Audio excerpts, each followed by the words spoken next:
You really have a knack for asking the most uncomfortable questions, don't you? I felt very sheepish, having had a change of heart after flatly refusing you. And then, to make matters worse, you caught me. But in any case, it sounds like the issue has already been resolved. Yeah. When they said they were gonna ask for your help, I almost had a heart attack. I mean, how could we be worthy of having Lady Furina star in our show? There's no need to think like that, and no need to keep addressing me as Lady. Just Furina is fine. I was wondering, if this troupe is so important to all of you, why does it have to disband? If the difficulties are purely financial, then there must be a solution. You could put the shows on pause while you look for a sponsor, for instance. Everyone seems so devoted to the troupe. I'm sure if you keep chipping away, you'll find a way through. We all want to believe that, but some things are just beyond our control. Everything's been going downhill ever since we lost our director. She was the heart and soul of our troupe. She kept us going. Her name was O'Reilly, and she was the founder as well as the artistic director of our troupe. And tragically, she was a victim in this serial disappearances case. What? That's actually how I recognized these two. It was all thanks to their efforts that the true culprit was brought to justice. But still, no sentence can bring our director back to us. She was a loyal fan of your performances, Miss Furina. They were what first inspired her to get into musical theater. She rallied many people around her who were destitute or had lost their sense of purpose in life, and convinced them to join her troupe. She wrote her own scripts, acted on stage, and mentored each and every one of us. People loved our performances back then. We seemed to be going from strength to strength. Things were really looking up for us. And then disaster struck. Yeah. After that, the entire troupe fell into disarray. None of us know anything about script writing, let alone how to handle the business side of things. We've been doing the best we can. But despite our efforts, things are slowly but surely falling apart. It's agonizing. But ultimately, we'd rather end things now on our own terms than stick it out to the bitter end and watch all our dreams turn to dust. Oh. What a terrible waste. A gifted artist from humble beginnings who achieved so much and no doubt had much more to give. And then her life was so cruelly taken. I suppose it's fair to say then that this final show, besides being your farewell to the stage, is also your final gift for her? Yes, exactly. We all miss her terribly. Well, good thing I followed the traveler here. After hearing this tragic tale, I can no longer stand by and do nothing. Furina? I know what you're thinking, but I by no means plan to cross the boundary I've set for myself. Besides, they're no longer looking for a replacement anyway. I can, however, provide some artistic guidance from the vantage point of a highly experienced audience member. But only if you feel this is something that would help, of course. Oh, most definitely. We'll take any guidance that you can give. We unfortunately don't have any budget for a consultant, though. Will that be a problem? I don't need any compensation. All I'd ask in return, if you're willing, is that you tell me some more about the life and work of your late director. Something I've begun to realize since my departure from the Opera Epiclese is that there's a lot you don't see when you observe everything from on high. The law only judges criminal behavior and does not weigh human emotion. The court's verdict can settle the question of criminal liability, but what about all the unresolved emotions of the parties involved? What happens to them? An interesting answer. But if you ask me, I think all emotion shall ultimately return home to the heart and slowly settle with the passage of time. Take, par exemple, how this troupe pines for their late director. Things such as this I have never witnessed before, and so I should like to observe. perchance to understand. Still a fan of your old dramatic monologues then, huh? You just want to get back in on the action, don't you? No. This is a completely different situation. Pearls before swine. The name's not Swine, it's Paimon! Would you be willing to join me? Come on, take a break from adventuring to listen to a story. Thank you all so much. Our director was a huge fan of Miss Furina's performances, as of course we all are. All right, follow me. We'll go to our usual practice space. Please excuse the size. It's a little on the smaller side.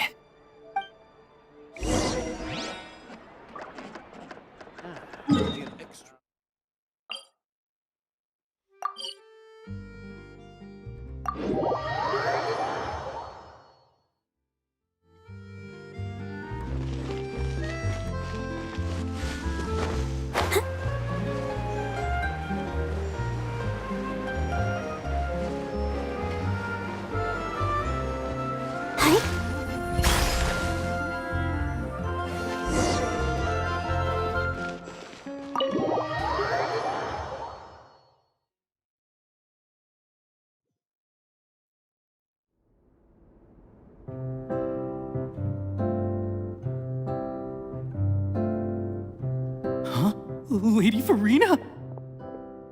What's Lady Furina doing here? Hello all. Allow me to explain. As of today, Miss Furina will be supporting our production of The Little Oceanid in the role of artistic consultant. These two over here are the ones that made it possible. They kindly reached out to Miss Furina on our behalf. I'm sure they need no introduction. You bet! That was the trial of the century! You helped bring our director's murderer to justice. We can't thank you enough. Oh, please don't mention it. We're just here to join in on the fun. So, you were saying The Little Oceanid? Yeah, that's the name of our final show. It's an unfinished script left behind by our director. One of our greatest regrets is that she never got to complete it. So, if we can bring it to the stage and make it a successful show, we can all take some solace in that. Wait, but if it's not finished, then... Yeah, we've been battling issues on every front trying to realize this dream. Anyway, let me give you a quick summary of what the story's all about. The protagonist of the story is a young Oceanid who transforms herself into human form, despite the protests of her family. She longed to live just like any other human, and sure enough, she found friendship and even love.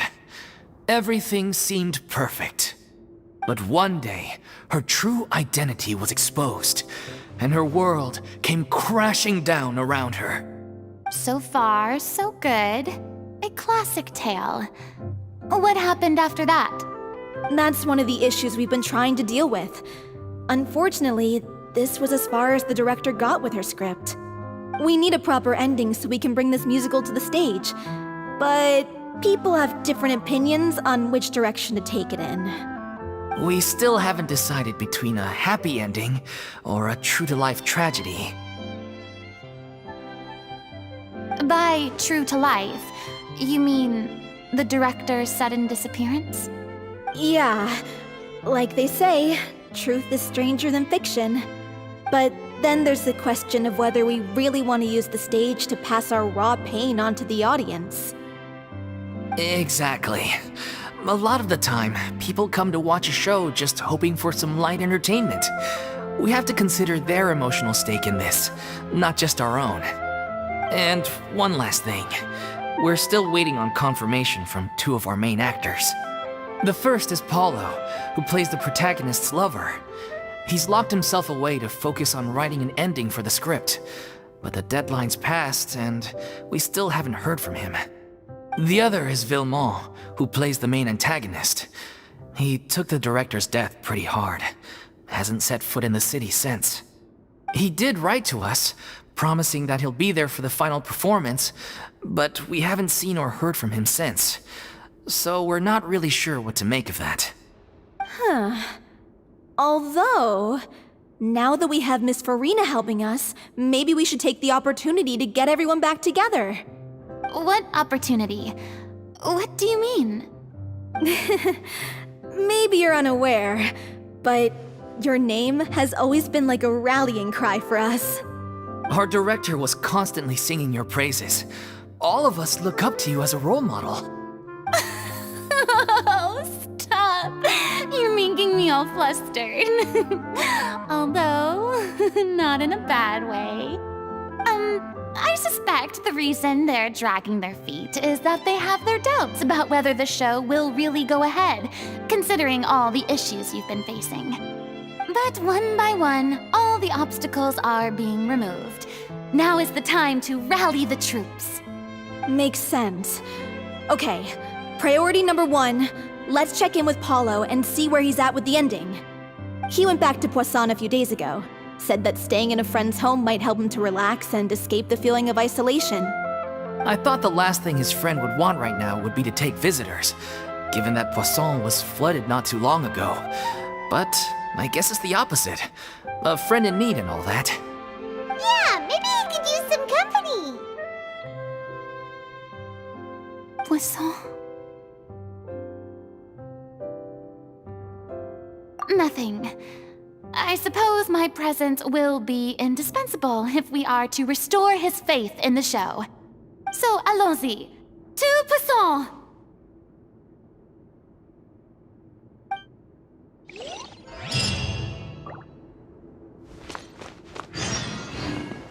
Pressure's on now. We gotta make sure we're fully prepared.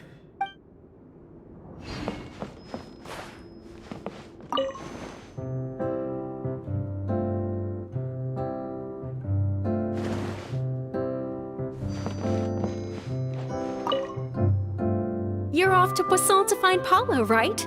Have a safe trip. We'll take care of the troop while you're gone.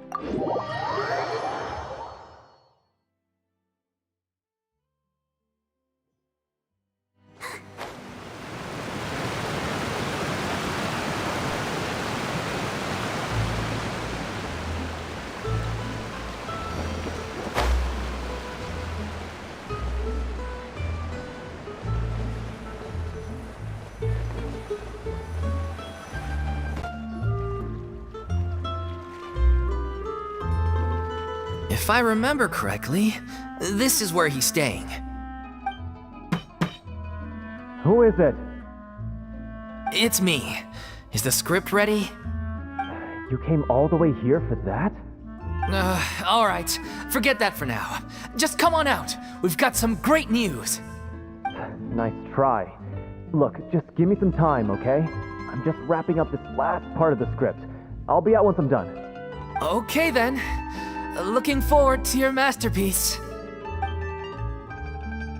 So, as expected, he's missed the deadline.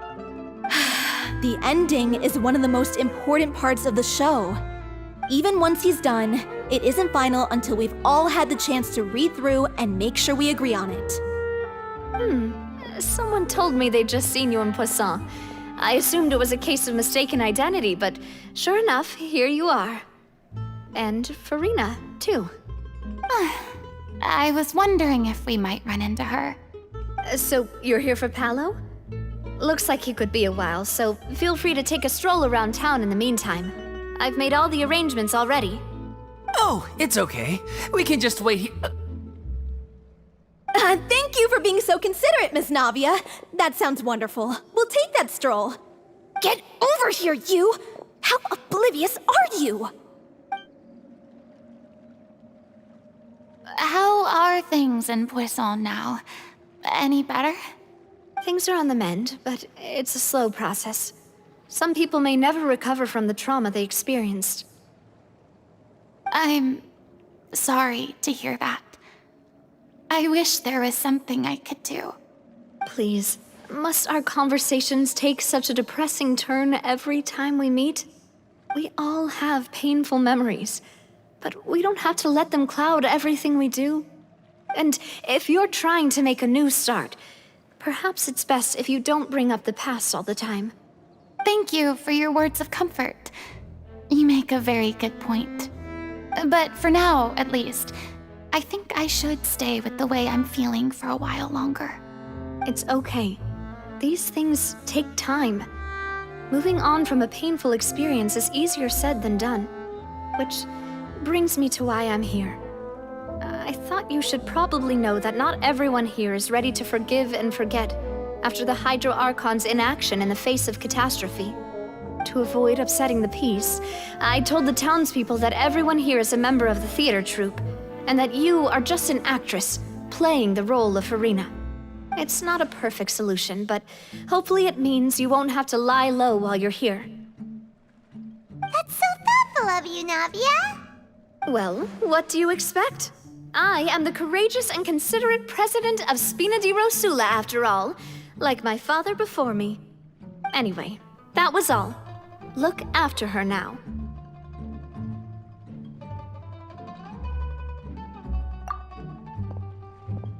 Off we go then. Let's take a look up there. I don't have any friends that I can be frank and honest with, so maybe she's right. You're the closest thing to friends that I have.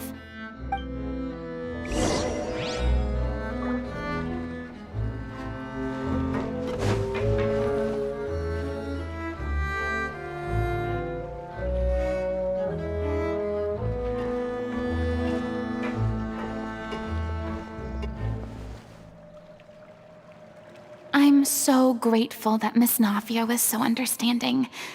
To be perfectly honest, I didn't know if I was ready to meet her.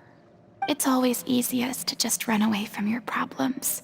But that never fixes anything. You can't get around the obstacles without facing them. So that's why you were nervous when they brought up Poisson. Yeah. I'd be lying if I said I wasn't scared of coming back here. Still, I felt it was something I had to do. As I was saying before, I want to see for myself the things that I never could in the past. I'd be overjoyed if the people here could find it in their hearts to forgive me. But they're more likely to unleash a tirade of vitriol against me, which, of course, I completely understand and accept.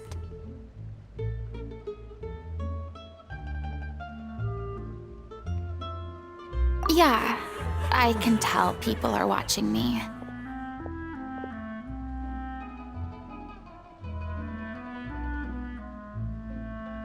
I'm sure some people here see the idea of someone coming to Poisson dressed as the Hydro Archon as extremely disrespectful. I used to be terrified of the gaze of other people, especially when they had suspicion or resentment in their eyes. I guess I wasn't quite ready for this after all. I'm not surprised you're making yourself go through all of this.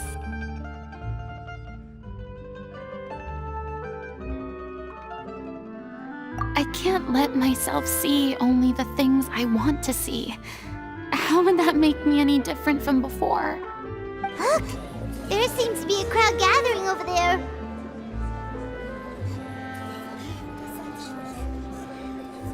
Probably time we made a move. How about we check out Spina di Rosula's ship? We should have a view of the whole of Poisson from there.